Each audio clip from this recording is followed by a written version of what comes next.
graphical study of photoelectric effect.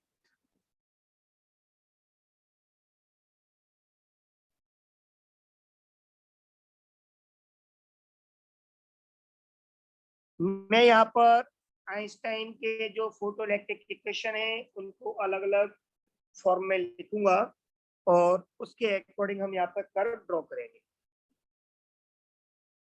सबसे पहले मैं उसका kinetic energy maximum is equal to E-5 ये लिखता हूं। मेरे बेटाओ, जब भी हम कर्व ड्रॉ करते हैं तो आप सब जानते हो कि दो वेरिएबल्स हम सेलेक्ट करते हैं। यहाँ पर एक वेरिएबल मैं ले रहा हूँ वाई एक्सिस पर, जिसको मैं बोलूंगा काइनेटिक एनर्जी। दूसरा वेरिएबल जो मैं लाइट डाल रहा हूँ उसके फोटोन की एनर्जी, ये लूंगा एक्स एक्सिस पर। ओके बेटा, फाई जो है आप जानते हो ये वर्क फंक्शन है, ये कांस्टेंट होता है। मैं एक बार फिर लिख देता हूँ, constant for a metal at constant temperature. एक फिक्स टेम्परेचर पर एक फिक्स मेटल के लिए इसकी वैल्यू हमेशा कांस्टेंट होती है, ये चेंज नहीं होता, ये वेरिएबल नहीं है, ये कांस्टेंट है। हाँ, मेटल चेंज करोगे तो हो जाएगा चेंज, लेकिन मैं यहाँ पर भी मेटल चेंज नहीं कर रहा हूँ। मेटल सेम है, सेम मेटल सरफेस है ये। इसके ऊपर पहले मैंने एक क्वांटम डाला जिसकी क्वांटम की एनर्जी E1 है, तो इसमें जो इलेक्ट्रॉन निकला उस इलेक्ट्रॉन की काइनेटिक एनर्जी K1 है। अब मान लो मैंने सेम मेटल पर कोई दूसरा क्वांटम डाला, दूसरा फोटोन लाइट का, जिसकी एनर्जी E2 थी, और इसमें से निकलने वाले फोटो इलेक्ट्रॉन की एनर्जी जो थी वो काइनेटिक एनर्जी Ke2 थी। तो जितनी ज्यादा मैं एनर्जी का क्वांटम डालता जाऊंगा या फोटोन डालता जाऊंगा, उतनी ज्यादा काइनेटिक एनर्जी का फोटो इलेक्ट्रॉन बाहर निकलेगा, क्योंकि फाई तो हर बार क्या है, कांस्टेंट है, वो तो मेटल का होता है। इज दैट क्लियर बेटा? Yes sir. तो यहाँ पर वेरिएबल्स क्या हुए, जो मैं यहाँ पर फोटोन जो इंसिडेंट कर रहा हूं मेटल पर वो, और उसकी वजह से क्या चेंज हो रही है, काइनेटिक एनर्जी। तो यहाँ पर ये दो वेरिएबल दिए मैंने y और x एक्सिस पर। मैं अब कर्व ड्रॉ करता हूं, तो ये कर्व आपका हो जाएगा इस तरह से। ये y एक्सिस पर क्या लिया हमने, मैक्सिमम काइनेटिक एनर्जी, और x एक्सिस पर एनर्जी ऑफ फोटोन। तो बेटाओ आप मुझे एक बात बताना कि जब तक इस फोटोन की एनर्जी इस फाई से कम होगी, क्या तब तक इलेक्ट्रॉन निकलेगा बेटा? No. Very right, very good, right answer बेटा। तो तब तक इलेक्ट्रॉन नहीं निकलेगा। तो ये एनर्जी यहाँ चल रही है, मैं एनर्जी इंक्रीज कर रहा हूँ, बट इलेक्ट्रॉन नहीं निकल रहा है क्योंकि अभी तक उसकी एनर्जी फाई के बराबर नहीं हुई। अब मान लो इस जगह पर आकर के फाई के बराबर हो गई एनर्जी, लेकिन जब फाई के बराबर होगी उस समय काइनेटिक एनर्जी कितनी होगी बेटा? 0। Very good, again correct answer प्रथम। चलो आगे देखते हैं अब। तो इस एनर्जी को आपको याद होगा, मैंने कहा था इसको E0 थ्रेशोल्ड एनर्जी। इस एनर्जी पर इलेक्ट्रॉन तो निकला बट सरफेस पे आ गया, बस काइनेटिक एनर्जी अभी भी 0 है। अब अगर इस एनर्जी से मैं ज्यादा आगे बढ़ाता हूं और एनर्जी आगे इंक्रीज करता हूं, तो जितनी भी एनर्जी अब एक्स्ट्रा जो दूंगा वो सारी किस में कन्वर्ट होगी, फोटो इलेक्ट्रॉन की काइनेटिक एनर्जी में, है ना बेटा?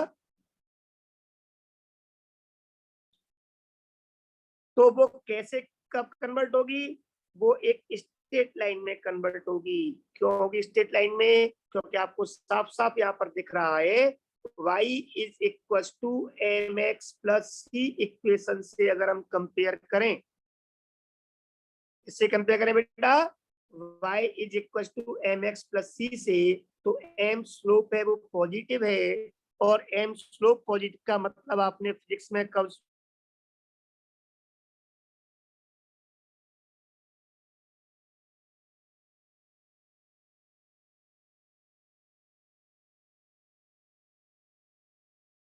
अगर मैं यहाँ पे कंपेयर करूं तो स्लोप कितना आ रहा है 1 आ रहा है ना बेटा,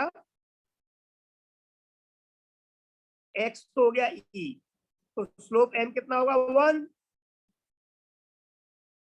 एम ए राइट।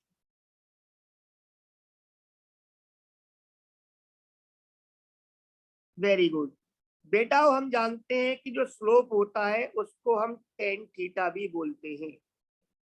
अगर स्लोप 1 है दैट इज टेन थीटा 1 है, देन बेटा एंगल थीटा कितना होगा, कोई बताएगा? बेटा वैल्यूज आपने 10th में याद की होंगी ट्रिग्नोमेट्री में, तो ट्रिग्नोमेट्री में आपने वैल्यू याद की, तो अगर slope that is tan theta 1 है तो थीटा कितना होगा बेटा?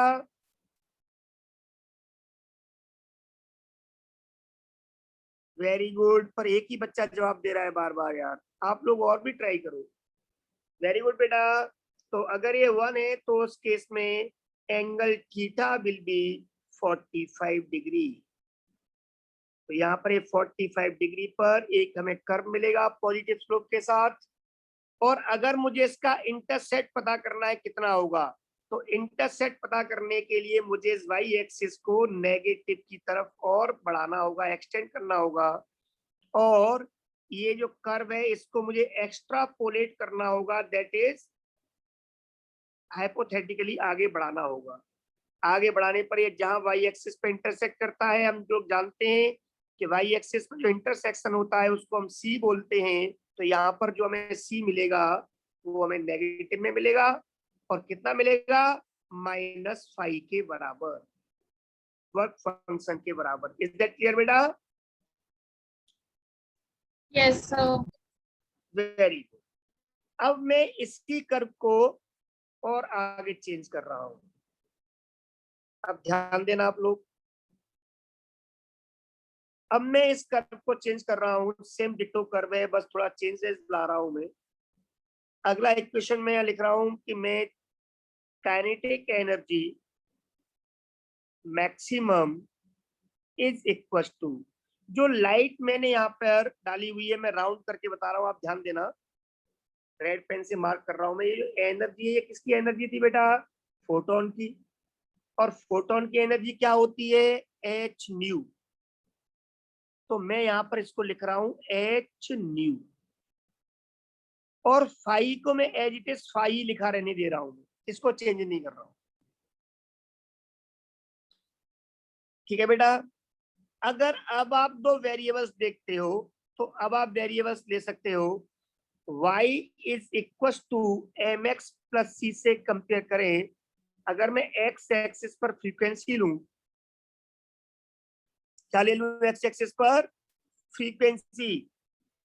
तो अब स्लोप किसके बराबर होगा? प्लांक कांस्टेंट h के बराबर होगा। ओके बेटा, और बाकी सारी बातें सेम है, देखिए आप, इंटरसेप्ट सी वर्क फंक्शन -5 के बराबर ही होगा। वाई एक्सिस पर काइनेटिक एनर्जी ली आपने, क्योंकि हम लोग जानते हैं जैसे जैसे हम फ्रीक्वेंसी चेंज करेंगे फोटोन की, वैसे वैसे उसकी एनर्जी चेंज होती जाएगी। ओके बेटा? Yes sir. तो अब मैं इसी कर्व में चेंज कर रहा हूं, आपके लिए वो दूसरा कर्व होगा, ये बना लिया पहले वाला। Yes sir. Yes sir. Very good, अब दूसरे कर्व के लिए मैं सिर्फ इतना करूंगा, आप देखिए, जैसे ही मैं इस ई की जगह पर वेरिएबल फाई लूंगा,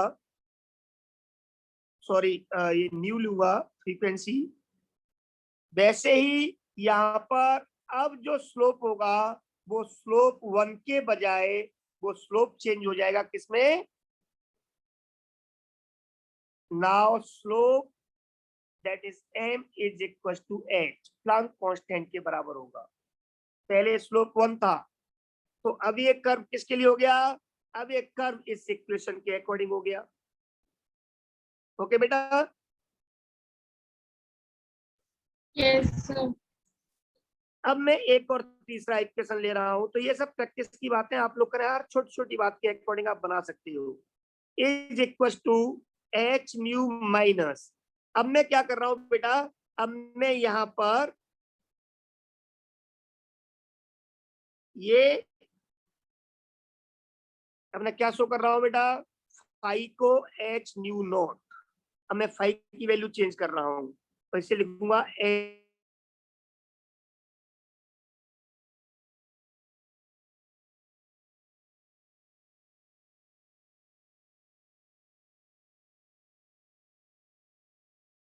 पहले एनर्जी थी मिनिमम, जिसके लिए जो चाहिए फोटोइलेक्ट्रिक इफेक्ट के लिए। अब हमें कर्व में क्या लिया हमने बेटा, अब कर्व पर हमने लिया हुआ है फ्रीक्वेंसी। तो ये उस मिनिमम फ्रीक्वेंसी को शो कर रहा है, ये पार्ट जिस पर इलेक्ट्रॉन इजेक्ट होता है, और उस मिनिमम फ्रीक्वेंसी को हमने थ्रेशोल्ड फ्रीक्वेंसी न्यू नॉट कहा था। तो अब ये डॉट किसको शो करेगा, यहाँ पर न्यू नॉट को। तो जब तक फ्रीक्वेंसी न्यू नॉट से कम रहेगी, फोटोन की एनर्जी तब तक कम रहेगी वर्क फंक्शन से, और वो इलेक्ट्रॉन बाहर नहीं निकलेगा। जैसे ही फ्रीक्वेंसी फोटोन की न्यू नॉट के बराबर हो जाएगी, इलेक्ट्रॉन निकलेगा पर सरफेस पर आके रुक जाएगा। जैसे ही न्यू नॉट से ज्यादा फ्रीक्वेंसी देंगे, एनर्जी एच न्यू होती है, इसलिए एनर्जी बढ़ जाएगी और वो उसको काइनेटिक एनर्जी प्रोवाइड कर देगी। ओके बेटा, Yes, sir. Very good. अब मैं इस कर्व में चेंजेस कर रहा हूं इस नए इक्वेशन के अकॉर्डिंग, और वो क्या कर रहा हूं, केवल इतना कर रहा हूं कि मैं यहाँ पर जो वाई एक्सिस पर मैंने -5 लिखा है, वहां पर -5 की जगह पर मैं लिख दूंगा एच न्यू नॉट, बस। ओके बेटा,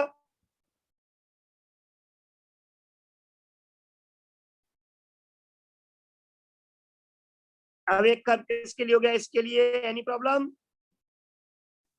No, sir. अब मैं इसको थोड़ा और आगे चेंज करता हूँ इक्वेशन को। Kinetic energy maximum is equal to H, common ले लूं तो न्यू माइनस न्यू नॉट हो जाएगा।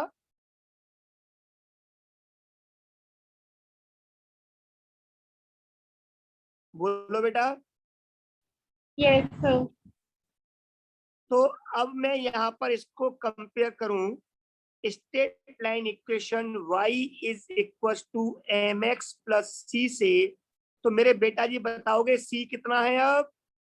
0। m कितना होगा? अभी भी h के बराबर। बट अब x एक्सिस पे क्या लूंगा मैं अब? New minus nu not. क्या लूंगा बेटा?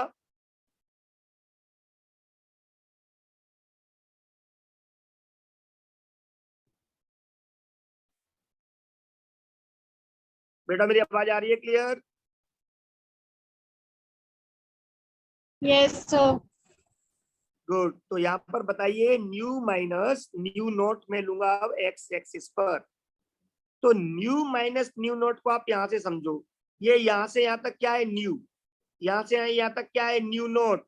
तो ये बचा हुआ हिस्सा क्या होगा? Nu minus nu naught. Am I right?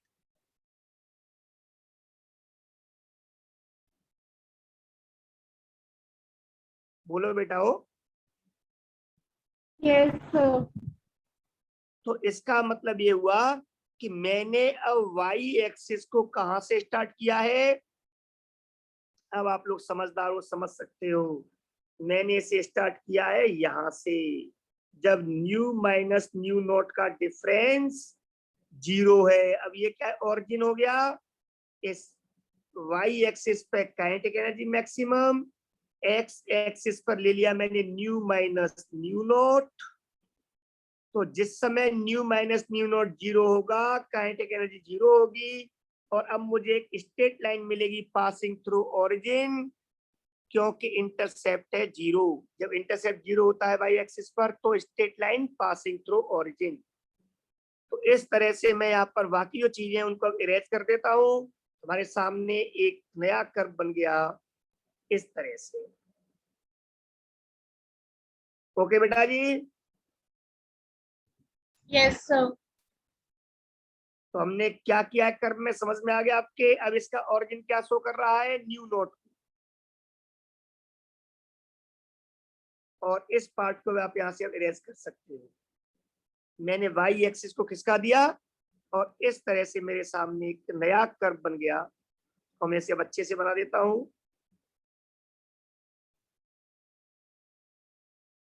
अगर आप एक्स एक्सिस पर लेते हो nu minus nu naught, Y axis पर काइनेटिक एनर्जी मैक्सिमम, तो आपको जो कर्व मिलेगा वो straight line passing through origin मिलेगा जिसका स्लोप h के बराबर होगा। Now this curve is according to this equation. सारे कर्व आप अलग अलग बना रहे हो ना, मैं एक ही कर्व से समझा रहा हूं सबको। आपको हर बार हर इक्वेशन के लिए अलग कर्व बना रहे हो ना बेटा? Yes, sir. Yes, sir.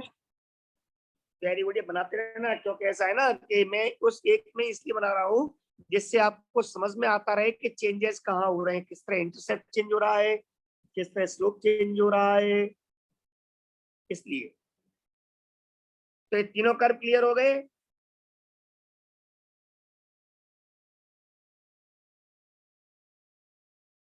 बोलो बेटा। Yes, sir. Very good. अब हम यहाँ पर एक बात और आगे बढ़ाते हैं और उसके साथ भी हम यहाँ पे कर्व ड्रॉ करेंगे, बट एक बात और आगे बढ़ाते हैं। उसके बाद फिर हम आज क्लासेस ऑफ करेंगे। फिर नेक्स्ट सेशन में फिर हम इस फोटो इलेक्ट्रिक इफेक्ट का एप्लीकेशन और कुछ न्यूमेरिकल्स करेंगे जिससे आपको पता लगे क्वेश्चंस किस टाइप से आते हैं। तो एप्लीकेशन और न्यूमेरिकल्स हम नेक्स्ट लेक्चर में देखेंगे। अभी आप एक पार्ट इसका और स्टडी करेंगे और वो है, इरेज कर दूं इसे मैं, Yes, sir. वो है बेटा वो इंटेंसिटी ऑफ लाइट। अब पहले हम यहाँ पे इस टर्म को पढ़ते हैं, इसका मतलब क्या है।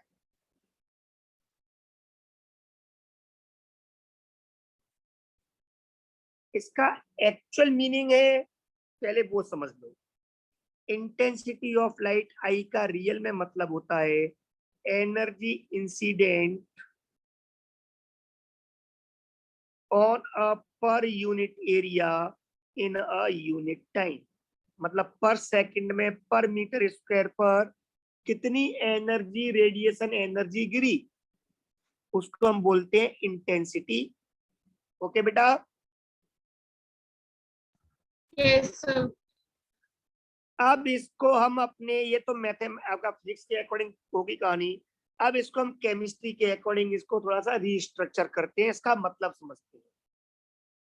मैंने मेटल जो लिया है, मैंने उस मेटल का सरफेस, जो मेटल है उसका सरफेस है, उसका एरिया कांस्टेंट रखा। मैं अब बार बार मेटल चेंज नहीं कर रहा हूं, मैंने उसका सरफेस एरिया है वो कांस्टेंट रखा है, एक ही मेटल पर स्टडी कर रहा हूं। मैं अलग अलग लाइट सोर्स, कभी ट्यूबलाइट, कभी बल्ब, कभी सन, मैं अलग अलग सोर्स से मैं इसके ऊपर लाइट डाल रहा हूँ। लेकिन मैं लाइट डाल रहा हूँ एक फिक्स टाइम के लिए, मतलब मैंने जो टाइम रखा है वो भी मैंने कांस्टेंट रखा है। मतलब हर बार अपनी स्टडी करने के लिए मैंने क्या किया, मैंने 2-2 मिनट के लिए लाइट एक सरफेस पर डाली मेटल के एक फिक्स एरिया पर, और अब मैं चेक कर रहा हूँ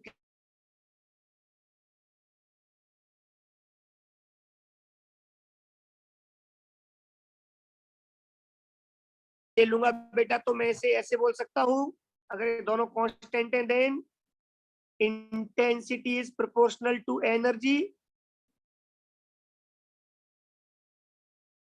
बोलो बेटा, ये दोनों बातें कांस्टेंट है, तो जितनी इंटेंसिटी ज्यादा होगी उस सरफेस पर उतनी ही एनर्जी ज्यादा गिरेगी। Is that clear? Yes, sir. Very good. आपको याद होगा मैंने आप बेटा वो आवाज तो मैं पूरा जोर से बोल रहा हूँ। चलो एक बार मैं फिर बोलता हूँ, ये कहना चाह रहा हूं मैं कि एक सरफेस पर जिसका एरिया कांस्टेंट है, मैं उसके ऊपर एक फिक्स टाइम के लिए अलग अलग लाइट के सोर्स से मैं लाइट डाल रहा हूं। तो जिस लाइट सोर्स की, बेटा अपना एक बार मोबाइल चेक कर लो सेटिंग। भाई सब लोगों को आवाज आ रही है मेरी? Yes, sir. मैं वही बोला हूँ कि सबको आवाज आ रही है। चलो देखो, मेरा कहने का मतलब ये है यहाँ पर कि जितनी इंटेंसिटी ज्यादा होगी उतनी एनर्जी सरफेस पर ज्यादा गिरेगी, और आप इसे कंपेयर कर सकते हो। और कंपेयर करने के लिए आपको एरिया और टाइम सेम रखना पड़ेगा, तभी पता चलेगा किसकी इंटेंसिटी ज्यादा है किसकी कम है। दैट इज इंटेंसिटी एनर्जी के प्रोपोर्शनल होती है। और मेरे बेटाओं ये हम पढ़ चुके हैं, आपको ये मैं लिखूंगा आपको याद आ जाए कि जब एनर्जी रेडिएशन से गिर रही है इसके ऊपर, थ्रो रेडिएशन, तो रेडिएशन जो एनर्जी होती है वो total energy is equal to NH nu होती है ना बेटा? बेटा Yes, तनुश्री अब sir. आवाज आ रही? बेटा तनुश्री आवाज आ रही है अब? Yes, sir. Very good. तो मैं कहना चाह रहा हूँ ये हमने पढ़ा था इक्वेशन बेटा कि टोटल एनर्जी रेडिएशन की NH न्यू होती है, जहां पर N नंबर ऑफ फोटोन थे, नंबर ऑफ क्वांटम या नंबर ऑफ फोटोन, याद आ गया? Yes, sir. तो अब बेटा हो एक चीज और बताओ, मैं जो लाइट इस सरफेस पर डाल रहा हूं, अगर उस लाइट की मैं फ्रीक्वेंसी भी कांस्टेंट कर दूं, एक फिक्स फ्रीक्वेंसी की लाइट डालूं, एच कांस्टेंट होता ही है, तो इंटेंसिटी आई जो है, जिसको मैं प्रोपोर्शनल टू NH न्यू कह सकता था यहां से रिप्लेस करके ई को, अब ये भी कांस्टेंट है तो आई प्रोपोर्शनल टू N कह सकता हूं बेटा?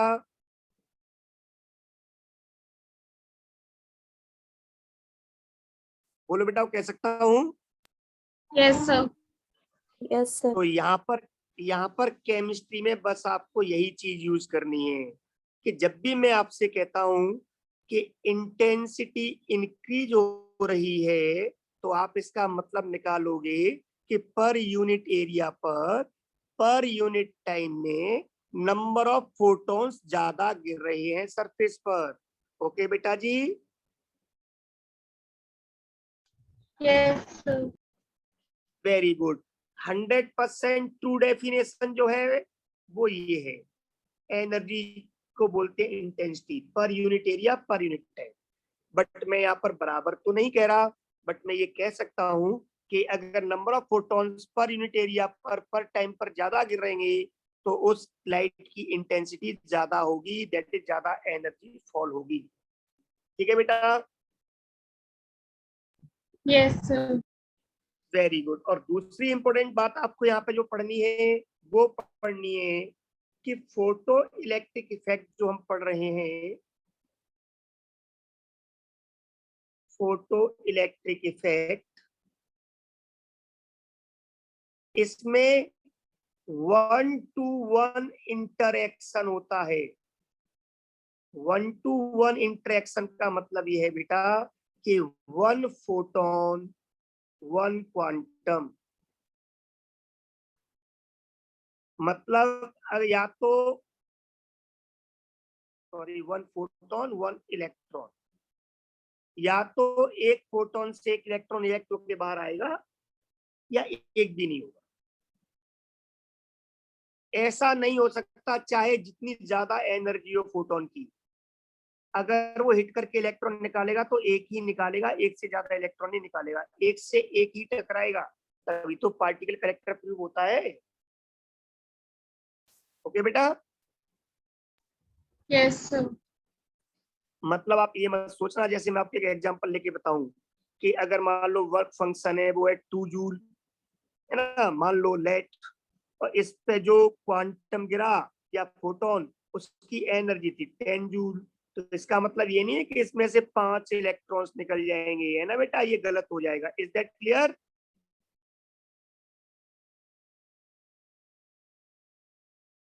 ठीक है? और Sir. ना ही ऐसा हो हाँ, ना ही ऐसा हो सकता है कि एक इलेक्ट्रॉन जो यहाँ पे है उसको निकालने के लिए वो 2 फोटोन ले, है ना, कि 2 फोटोन एब्जॉर्ब करे तब जाके एक इलेक्ट्रॉन निकले, ये बात भी गलत है। एक फोटोन से एक ही इलेक्ट्रॉन निकलता है। बस इतना होता है कि अगर फोटोन की एनर्जी 2 जूल ही होती तो वो सरफेस पे आ जाता, 3 जूल होती तो उसकी काइनेटिक एनर्जी 1 जूल होती बचने के बाद में, 10 जूल का डाला है तो 2 खर्च हो जाएगी और 8 जूल काइनेटिक एनर्जी हो जाएगी। तो ये तो हो सकता है कि काइनेटिक एनर्जी अलग अलग हो एक्स्ट्रा एनर्जी ज्यादा होने पर, बट ये हमेशा याद रखें कि एक क्वांटम से एक photon 1-to-1 interaction. Is that clear? Yes, sir. Yes, sir. Very good. अब मैं यहाँ पर एक दो कर्व और ड्रॉ कर सकता हूँ, और वो क्या है? अगर मान लो मैं आपसे पूछता हूँ कि बताइए kinetic energy of photo electron और लाइट की इंटेंसिटी के बीच कर्व ड्रॉ किया जाए, तो ये कर्व कैसा आएगा, ये ग्राफ कैसा आएगा प्लॉट? तो ये ग्राफ आएगा ऐसा स्ट्रेट। क्यों? क्योंकि इंटेंसिटी बढ़ने का मतलब इतना है कि जहां सरफेस पर 2 फोटोन गिर रहे थे, उतने ही टाइम में उस सरफेस पर अब 3 फोटोन गिरने लगे, या 4 गिरने लगे, या 5 गिरने लगे। सिर्फ ये बढ़ रहे हैं। ऐसा होने की वजह से सिर्फ ये हो सकता है कि उसमें से जो इलेक्ट्रॉन निकल रहे थे, पहले एक निकल रहा होगा, अब इंटेंसिटी बढ़ गई तो 2 इलेक्ट्रॉन निकलने लग जाएंगे, 3 तो 3, 4 तो 4, जितने ज्यादा गिरेंगे उतने इलेक्ट्रॉन्स ज्यादा निकलेंगे। ये तो हो सकता है। Is that clear? But Yes. हर इलेक्ट्रॉन, हाँ वेरी गुड, बट हर इलेक्ट्रॉन की काइनेटिक एनर्जी तो केवल फ्रीक्वेंसी पर, केवल क्वांटम की एनर्जी पर डिपेंड कर रही है, क्वांटम की नंबर पे नहीं। तो हर क्वांटम अलग अलग इलेक्ट्रॉन निकालेगा। तो इंटेंसिटी बढ़ने का मतलब क्वांटम की एनर्जी नहीं बढ़ रही है, क्वांटम की नंबर बढ़ रही है। ओके बेटा? और क्वांटम की एनर्जी बढ़ने पर ही काइनेटिक एनर्जी बढ़ती है। तो इसका मतलब यहाँ पे क्या रहेगा? इंटेंसिटी बढ़ाने पर भी काइनेटिक एनर्जी सेम रहेगी।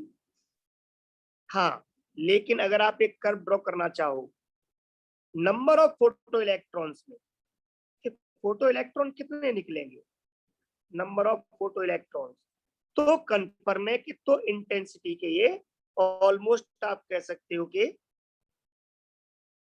इंक्रीज होगा। अब इसमें आप ये नहीं कह सकते कि वो स्ट्रेट लाइन होगा या तेजी से बढ़ेगा, वो अलग बात है। वो कैसे भी कहो, पर आप ये कह सकते हो कि इंटेंसिटी बढ़ने पर इलेक्ट्रॉन्स इंक्रीज होंगे, नंबर ऑफ फोटो इलेक्ट्रॉन। क्योंकि इंटेंसिटी बढ़ने का मतलब है उतने ही फोटोन्स ज्यादा गिर रहे हैं, और जितने ज्यादा फोटोन्स गिरेंगे उतने ज्यादा इलेक्ट्रॉन्स को वो हिट करेंगे, उतने ज्यादा इलेक्ट्रॉन्स बाहर निकलेंगे। इज दैट क्लियर बेटा? Yes, sir. Very good. तो आज तक हम इतनी स्टडी करते हैं। इसके आगे नेक्स्ट क्लास में हम लोग इस फोटो इलेक्ट्रिक इफेक्ट का एक बहुत इंपॉर्टेंट एप्लीकेशन और कुछ न्यूमेरिकल सम करेंगे। मैं यहाँ पर सिर्फ इसलिए ड्रॉप कर रहा हूँ इस क्लास को क्योंकि मैं चाहता हूँ कि आप इतनी स्टडी इस फोटो इलेक्ट्रिक इफेक्ट की, इसकी कंडीशंस, इसके करेक्टर्स, इनके कर्व को अच्छी तरह समझ लें।